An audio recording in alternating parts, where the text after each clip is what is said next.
Nakakasama ng loob daw ang iyang mga in-laws. Muna ito paghahisgutan, diri lang sa Dear Panimbaya.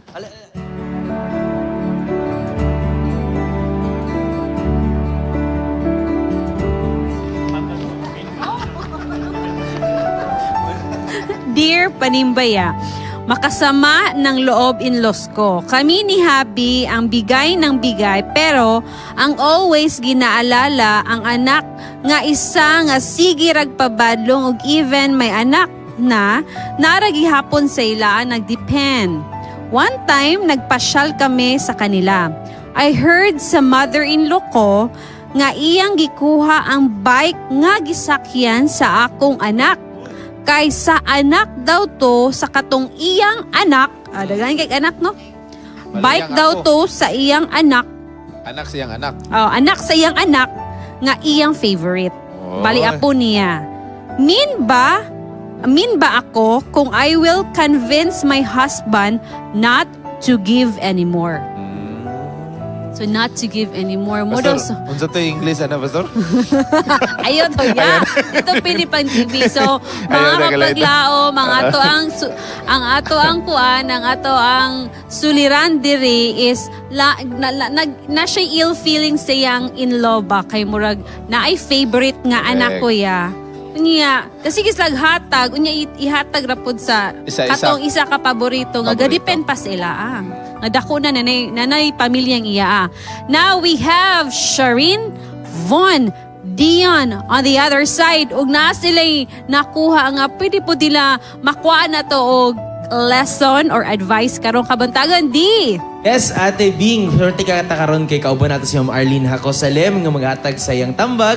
May tungod sa ato ang story sa ato ang letter sender. So unsa man nimo nga ikaingon Ma'am Arlene sa letter sender? Okay, ang ako ikaingon sa letter sender nga kinahanglan fair gyud ang as a mother-in-law, fair gyud niya paghatag sa iyang family ang whatever they needed. Kay kung naatay favorite sa matag anak or in-laws, the other one will be lahi ang iyahang pagbati, no? Maingon gyud siyang unfair kay nganong kana ra gyud ang paboran while the other one walay ginahatag nga support.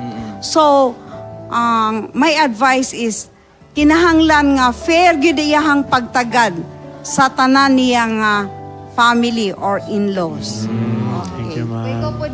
Ako siguro kay dili siguro siya mean if magkuan siya. Muna nga as a couple dili lang dapat isa gid ang mag-decide, di ba? Muna nga itok nila kay ang kuan gi siguro sa kanang bana kay dili sila mag-stop pero namabot siya kanang right to kuan to murag una-unaon po na ba kay syempre feel gid niya nga unfair para sa ila nga kuan magtiayon nga sila ang gahatag pero ang apil to sa ilang anak, di ba? Murag gi kuan murag na makita gid mo ang favoritism, dili gid maayo ang kuan. Yes. At towards the end, man gud agyang pangutana kamusta pa na ba siya og support. Pero sure gid ko nga si Pastor Pido ana na ay tubag ana mga Papunta ka ba kapaglaw. doon sa other side of the coin? Oh, So yes. ato'y hatag Pastor Pido, Kuya Wing, and Ate Bing.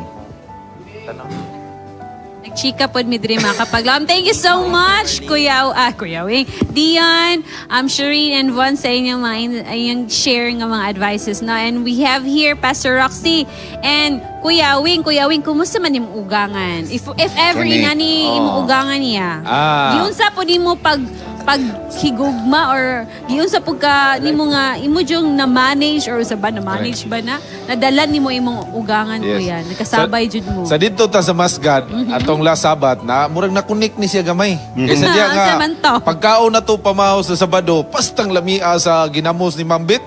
Niingon na ko sa to kauban kani mo ginamos lami kayo malimtan na to ugangan nga maldita. pero nahimo na siyang joke pero mao biya nay hugot sa tanang mga umagad nga usahay ang mga ugangan mag-apil-apil sa problema pero wa po ta kabalo sa mga ugangan nga duna po tay mga kuloyon. Ako ani sa ko nga side basta ugangan pwede utangan. okay na ba Kung mautang tabla ang akong mangutang dili nakapabayron tabla ra na siya. Ang importante na relasyon gina. Relasyon sa imong ugangan. Ako kung ugangan pag-abot sa mga pagingon ako ihog manok ma. Automatic na karakara nag-ihog to Bisaya. Yun Ang sa mga kanimo, Bisaya ya. manok manago na lang gud ni kabot nako. Kay Kuya, giyon sa nimo nga murag na imo jud mong nasuod nimo imong ugangan. di relasyon gina siya day. Mag-joke-joke ka, makig-istorya ka sila. Pag maadto ka, istorya ka. Imo ang unsay iyahang ganahan, makig-kunik ka sila ba? Unsay iyahang ang lalaki kung gusto og sumbagay, boxing, istorya kag boxing. Ang ugangan og mga kuan diha kanang order og Shopee ba? Shopee. Order Shopee, Online. amo po na imo ha. Di makakunik ka sila, mingon day ka, makaistorya din ka nga ma.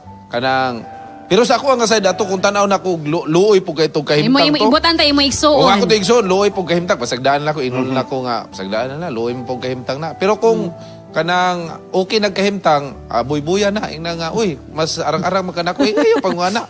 Ingno ni may mugangan, patas-patas ng tadrema. Kay, pakanon di ka ginamusron. In short, Kuya Wing, you have to preserve your relationship, no? Right, Isip nga pamilya pastor. Na pastor, unsa po ang Pastor Raymond Pines, ani day? imong ma-share. First of all, akong gitanaw na ako ni siya sa lahi pod nga Side. although musibo-sibo po dito sa imong gibungat kanina. Ang prinsipyo mo sa fairness, dili na siya mo magpaibabaw sa prinsipyo sa gugma. So dapat ang gugma mas taas kaysa prinsipyo sa fairness. Kay kanang fairness manggod lisod kay na siya i-define, no? So mawitaw na nga sa kanang Exodus 20:12 kanang honor your parents. This also extends to our in-laws. Kanisya. Kay kanang in-laws mo ko nato, dako kay na nga panalangin sa tong kinabuhi. Because they are considered your parents as well, Yeah, di the ba? fact nga tugyan nila ilang anak diya sa Yeah. imong that's already kanabitang an extraordinary blessing. Correct. Nga atong makuha nga mabat na nato gikan kanila. But of course na mga butang nga usahay lilahi man gud og mga panglantaw usahay sa kinabuhi. Pero but then ang prinsipyo sa kanang gugma bitaw ato lang gina siya wala mo koy kanang bitong strategy gid nga maka-hit gid ana siya. Mao nang kanang love, patience, Correct. understanding. Kay kaya itong mga in-laws, sumala sa imong akong na-experience yan, mao po na magpautang na to sa Pautang lagi. Nya Oo. dili na ta pabayron, pastor. Bisag, ha? Dili na ta pabayron og Or kung nigutang. magpautang kuya, Tino wala na. interes. Wa pa interes mo bayad ka. Mao na nga ug di pabayron, magsigil na ta pangutang. Mo na nga usahay, na mga time siguro nga sa kwawa mo koy kuan lang kay ako palangga man ako na to mga in-laws po. Correct. So usahay na yung mga butang sumala sa gipadala no. In fairness po to him, na yung mga butang siguro nga lalo na sa kanang first bitaw nimo nga months or years inyong kaminyoon. Nagyo sa mga butang siguro mag-adjust kanya na yung mga kuan nga murag di nimo sila ganahan. Lagi. But then imo ginang iampo nga imo gyung pilion nga mahigugma nimo sila. Correct. Mao gina siya kay by loving them you can transform them. Lagi. So do not seek for justice and fairness, but I think you have to do act of kanang love or Right. whatever that is para po just like what you do, no? Kay kanay imong in-laws dili biya sama sa imong Pagtuo. pagtuo. Very challenging na pero nga Correct. naman nga palangga kay kanya. Makuha ang kiliti. Palitan ka gwapo kay nga gwapo kay kanya. Inspired ka. Sige ra kag smile kay kung dili ka palangga sa imong in-laws, dili ka mang sige smile. Tama gina. Konsumisyon man ka, Nga, pastor. dili ka na mag-report na sa channel kay perception man ka. Apot ako yan nga, dili bang manon ka ba nga murag mahapit ni mo ma. Lagi. Pero Dumugan I'm imong sure iloya. I'm sure dili pod perfect pero ang importante kanang Relasyon ang gid, imong Pastor? gugmawa gid na usabod nila. Correct. Yeah. Busa, no? In short, mga kapaglaom, ipatigbabaw nato ang atong gugma. Ilabi na sa ato ang mga kapamilya, Kuya Wing, no? Yes. Kay mo man jud na sila atong una. Actually, atong pamilya, sila bin atong kung nagaministeryo ta sa uban, sila bi ato ang first Correct. mga atong ministeryohan jud, no? We have to preserve the relationship of our family. And I'm sure isip nga pamilya kamo ra man jud magtinabangay, no? Correct. Kamura jud sulod sa inyo ang yes, Blessing Kuya na. Wing. I mean, blessing po natong in-laws sa to. Lisod Yeah. man pud kontrahong in-laws good kay pag abot sa birthday magtapok pa ya mo. Yeah, Makaon mo oo. tinagdanay. Unya kung kontrohan po nimong in-laws usay maipit po nimong spouse. Lagi. Di ba? Ipit yun. Maipit. Maipit. So, Kamo na nun dili yung po siya kaway. actually mayo. Mo problema. Kay whether you like it or not, parents biya po niya na. So, Lagi. Alright. Imo po nang imo pa lang ginikanan. Correct. Thank you so Exodus 20:12. much, mga kapaglaom. Thank you so much, Pastor Roxy, Yes. Kuya Wing. The views and opinions expressed in the program are those of the hosts and guests and do not necessarily reflect or represent the beliefs and teachings of the program, the network, and the Seventh-day Adventist Church.